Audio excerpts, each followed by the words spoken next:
area for 39 years. 2 doctors, 5.5 days a week, multiple techniques to get you pain-free and living your life. Find out more by clicking my banner icon at TaylorvilleDailyNews.com. We are ready to help you. Your information station, WTIM. Welcome into WTIM, your information station. My name is Tim Zalabak, your host of the WTIM morning show. Before we get going here with another great conversation, we'd like to thank the sponsors that make it all possible. People's Bank and Trust, where they put people first, and Landmark of Taylorville, where you always do better at Landmark. In the studio now, we have Chris Clark, Superintendent of Kincaid School District. How are you today, Mr. Clark? I'm doing well, man. Thank you for having me. I always appreciate seeing you. Absolutely. Really good to always have you in the studio with us. A monthly guest in here. It is always a good thing to have, especially with superintendents. Always good to get the lowdown on the local school districts here. It is a spring break for Kincaid School District today. Well, today the kids are in school until 2:06. Oh, gosh, okay. And then, it kicks off, and they get Thursday, Friday, Monday, Tuesday off of school, get them a little, re-energize them over the Easter break, and come back and hopefully finish strong. Awesome. Is it a shortened school day for everyone today? 2:06? 2:06 is Okay. the shortened day for us a little bit. Get them out a little bit early. Awesome. An exciting time for the Kincaid School District today as spring break is starting up there. And as we're talking about spring break, that means the end of the school year is already almost here. So many things are going on at this time. Yeah, just right around the corner, man. It's kind of flown by with the different things going on, but we've had an exciting year, accomplished a lot of things. We kick in the baseball, softball season here. Spring's rolling around. The weather don't cooperate all the time with us. It seems like today's a little chilly, but hopefully weather starts to break where it's nicer. Kids are ready, and we finish strong. Absolutely. There was a high school activity that I totally forgot about, but it totally fits in to the end of your activities. But that's prom. You mentioned that the prom process is going well over there. Yeah. We got a good group of juniors this year. Real motivated kids that are setting some good things up for the juniors and seniors.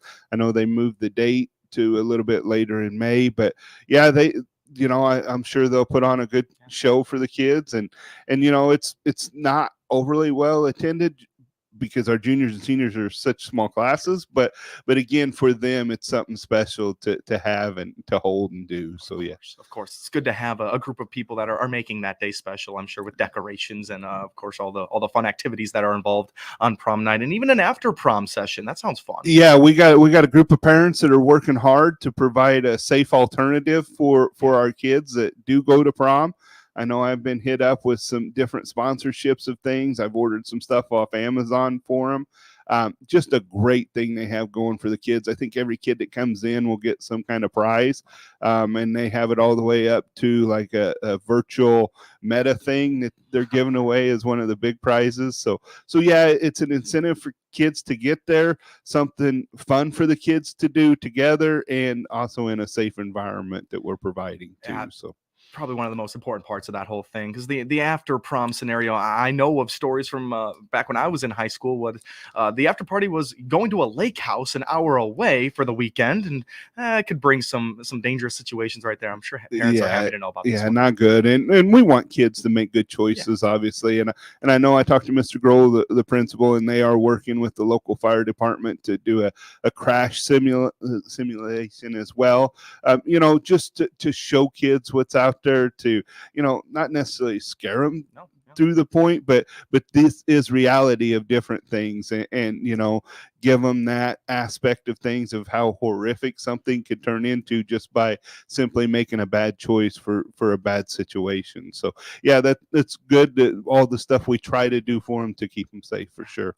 I love that acknowledgement into all of that. You mentioned a crash simulation, car crash, or was this like a total danger scenario? No, it'll be a car. Okay. Yeah. I don't know all the details of it, but I've been through them with our local fire department when I was the principal as well.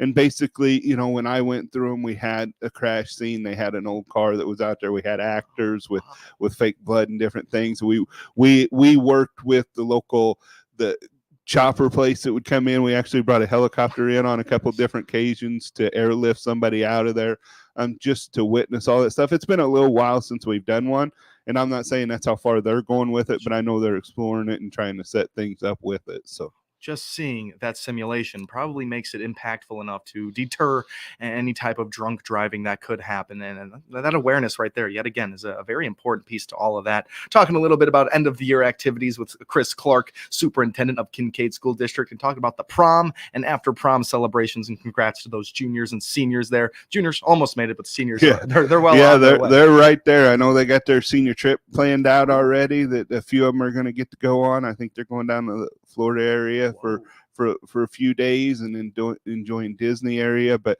yeah, our seniors have really worked hard and they're about ready to benefit from all the hard work and walk across that stage for sure. Absolutely. A summer trip or the senior trip, that sounds very fun. How is that determined? Yeah, they get to earn their way towards a senior trip on money they raised, and obviously discipline incentives and different things like that. So it's a program that we've had going for a little while now, and kids really look forward to it and getting a chance to go on it.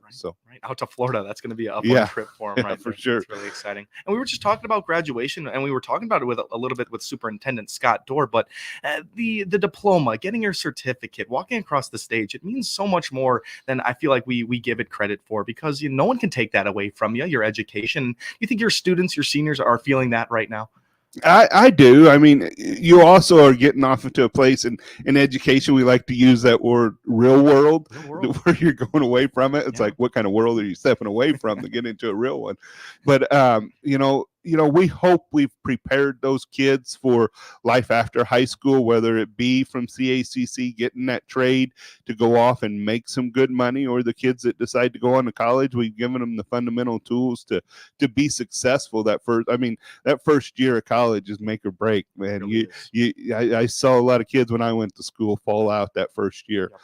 So hopefully we've given them tools to have the confidence to make it through that, to help them along so they can develop that successful life for themselves. Sure. And for seniors that are listening, you got to get back to class, but seniors, the real world, like you talked about right there, college is just different because professors, they don't care if you turn in your assignment or not, or if you're in class or not. That just brings a whole lot more maturity into your life. I mean, is that something that you kind of prepare seniors for? We try to. I mean, obviously some of the stuff with COVID, with more online learning and different things where they had to take responsibility for some of their learning might have helped in some of those situations where we talk about everything that was bad about it.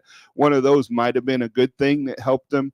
But at the same time, it all turns back into what really motivates them. Are they the ones that want to go there? Because like you said, some of those higher institutions, they don't care whether you show up or not. They're going to teach the people that's in the class. If you're not there, oh well, and you're just going to be left behind with it. So ultimately, hopefully they have the motivation within themselves to push through, because it does pay off in the end after the 4 years goes quick.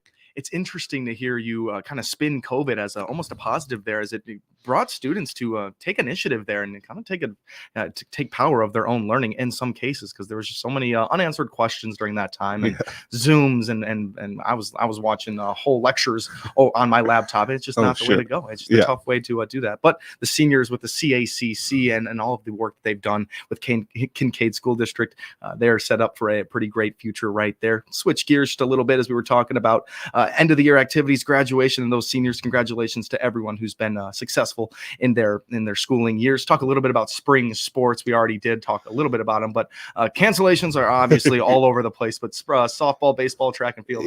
We don't host softball or baseball. We actually don't host any spring sports at Kincaid. We do go to Edinburgh where they host the different sports, but actually we did not have enough kids to participate, so we're actually traveling to Riverton, I think, for girls softball, and Buffalo Tri-City for boys baseball. So hopefully we can interest enough kids to get some of those sports back in our local area, because with that much travel, that your kids, only the dieharders that want to be there, that are doing it, are going to be playing it, that have enjoyed it for a long time. So hopefully we can get it back so we can offer that to our kids a little bit more. Sure. I'm sure a little disappointing there, but with a smaller school district, smaller in numbers like that, you run into problems like that for sure every now and then. And when you mentioned some of the travel there for some of these students, would you call that a co-op? Is this a co-op situation? That is. Okay. That's the way we were co-opted with Edinburgh. Edinburgh we couldn't put a team together, so we had to go off and find another partner Awesome. with it. So Awesome. Let's finish off this first segment on an interesting note here. You're talking about some electric vehicles in buses in the next couple of years. You're kind of thinking about putting out the feelers for this. yeah, I'm hoping so. We actually applied for 2 new EV buses through a grant that the federal government had. We are a very, very small school district, not just in population size, in land size. We are 10 square miles, our school district. Our bus routes run about 8 miles for our regular bus routes. So when you start talking about the EV world, one of the biggest things is how far can they go? How long are they lasting? You know, our scenario is a perfect scenario where they are on the road for 8 miles, to where now all of a sudden we don't have fuel costs, we don't have the uptake with everything else. The grant helps pay for basically all of it. You know, you come in with a 15-year warranty on the batteries and different things. So hopefully it's a good way, the initiative that we're looking at doing. Obviously we can't have it for our extracurricular trips and stuff, because I think the range on it is like an 80-mile range. But at the same time, hopefully, you know, we can utilize some of the different things. We'll still have diesel buses around and everything. It's not a push towards any which way on that. It just financially makes sense for our taxpayers that if we can get a couple of those buses on a grant free of charge and pair it with another project that we're getting ready to do, it works out to where eventually it's money that's just saved in our pockets over the long haul. Yeah, I love it. And with a footprint of 10 square miles, you can almost do the whole week of drop-offs and pickups with one charge. That's a pretty good deal right there. For sure. That's really awesome. So we're speaking right now with Chris Clark, Superintendent of Kincaid School District. We're set to take ourselves a short break. My name is Tim Zalabak, and you are listening to WTIM, your information station. Your information station, WTIM. Let's check the markets now on the RFD Radio Network. I'm Jim Taylor. Corn and beans lower, wheat trading steady. May corn down 4.28.5. July corn down 4.25, 4.40 3/4. December new crop 4.63 1/4, down 4 3/4. May beans 11.94 1/4, down 4 3/4. July beans down 4, 12.08 1/2. November new crop 11.86 3/4, down 4 1/4. May Chicago wheat unchanged at 5.43 1/2. July wheat down 1/4, 5.59, and September wheat down 1/4, 5.77 1/4. May bean meal 339.50, down 30 cents. May bean oil 47.96. That's down 46 cents. Livestock market at this hour: March feeders 247.80, up 7 cents. April live cattle 182.40, down 70 cents. April lean hogs 86.12. Up 55 cents. Jim Taylor, RFD Radio Network. I'm Will Perkins, President and CEO of the Taylorville Community Credit Union. TCCU is proud to be the exclusive sponsor of the Miller Media Group Community Spotlight, allowing a different nonprofit organization to be highlighted on WTIM, WMKR, and WRAN each month. The Senior Citizens of Christian County is located at 701 West Adams in Taylorville. We provide many important services to seniors in Christian County. I am Jennifer Verardi, the Executive Director of the Senior Center, and I would like to let you know that our Senior Center provides services strictly on a donation basis. Lunch is served Monday through Friday at 11:30, and Meals on Wheels is offered to those who are homebound. Please call us at 824-4263 for more information on our services. This is Cammie Payne, General Manager of the Miller Media Group. We, along with TCCU, are proud to bring you the Community Spotlight each month. TCCU is proud to be the exclusive sponsor of the Miller Media Group Community Spotlight. Come join us. You'll wonder why you waited. Member NCUA. And yet another major brand just announced it's halting all social media advertising. The two most overused and abused words in advertising are truth and trust. They are the two most precious commodities for all brands, big and small. As an advertiser, you have to trust your partners to protect your brand's truth using the media consumers trust. Radio, it's on. Trust the Miller Media Group to deliver your message. Scott Primer here from Locust Grove Church near Assumption. We're spreading the good news of Christ in person and online. Come join our family or watch our video sermon podcast by clicking our icon at TaylorvilleDailyNews.com. Lauren Asali here, owner of Schaefer Perfetti and Asali Funeral Home, Taylorville's only locally owned and operated funeral home. We honor lives and celebrate memories. Find out all about our services we provide by clicking on our icon at TaylorvilleDailyNews.com. Your information station, WTIM. Welcome back to WTIM, your information station. My name is Tim Zalabak, your host of the WTIM Morning Show. Thanks so much to the sponsors that make the show possible: People's Bank and Trust, where they put people first, and Landmark of Taylorville, where you always do better at Landmark. In the studio, we've been speaking to Chris Clark, Superintendent of Kincaid School District. We talked about some of the end of the year activities with prom and spring sports, everything going on. Then we ended the conversation with an application grant for electric vehicle buses. You're looking for 2 of those buses and would cover Kincaid School District pretty well there. And kind of linked with this is a solar project. Talk to me about this. Yeah, we have been working on it for about a year now, a solar array down by our football field that would basically power our whole school. Been working with a great guy named John Nahn with the program. They would be ground-based solar with it. Right now, they got it projected where it would cover 99% of our utility costs, both the elementary and the high school. So when you're looking at budgetary numbers, those numbers are pretty high.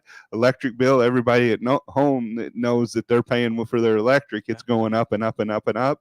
So hopefully, you look at these, you put them in, they have a 20-year lifetime or 20-year warranty on them. With it, you get 20 years worth of power. The payback on them right now is about 6 or 7 years. So after that, you're looking at all profit on the different things. So it's a great way for us to invest some of our taxpayers' money to help them save money in the long haul of things whenever we look at it, so we can help them and make sure our money's utilized to the best that we can for our taxpayers in our district. Yeah, I'm loving the sound of this, how many of the funds it's going to save. And of course, the renewable power source here with solar energy, 99% of just the high school or of Kincaid schools? No, we have an elementary and a high school and basically our football field area. It's 99% of our whole meter. So they're looking at that. Again, it's 99. They can't build it any bigger because you don't want to turn into a power station where you're building power to sell off. But some of that might change, again, projected numbers, however that goes. But anything, above zero is going to be savings in the long haul of things. You just got to match the numbers of how much you're going to pay for it to how much it's going to save you and figure out where it goes. And, we have the money right now to invest. So if we invest it now in 8 years, it's money that's growing. So it's a good thing for us for an upfront cost, a pretty big upfront cost, but in the long haul, it helps us save money. Yeah, absolutely. And for a school district that's in a good financial position right now, what a great way to go about using those funds right there. And even with a mind into the future there, and you're going to be saving funds with all the work done now. We're speaking about some of the electric vehicle buses and solar power that could be making its way soon to the Kincaid school district there. And that's just all kind of based upon how the grant application does. With the buses, I think the solar array is pretty much a go. Like I said, we're probably looking at our next board meeting of signing a contract with them to hopefully have it up and running before summer, because summer is when you're going to get the most bang for your buck out of a solar array around here with it. So yeah, and we're tying other projects in that we have around the building to hopefully set us up for a great future at South Fork. Absolutely. All really, really great things right there as we're speaking with Chris Clark. And we're in our last 2 minutes right here. Anything else we should know? I got some summer projects right here. What's going on to the buildings? We're doing a big tuck pointing job on our high school. I know we did a big HVAC project that turned it all electrical last year. So that ties in with our solar array too a little bit. But tuck pointing, obviously, you want to take care of the outside of your building before you do anything to the inside. I think the building was built in 1936, if I remember correctly. So, tuck pointing, that's obviously something good.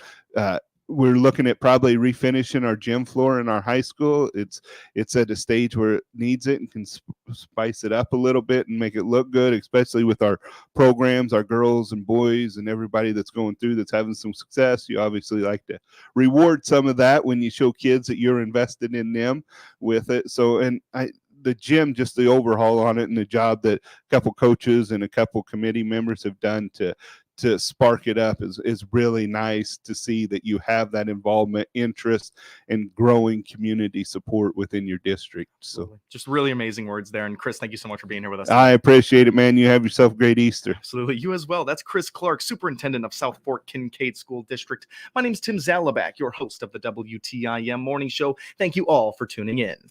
Your information station, WTIM.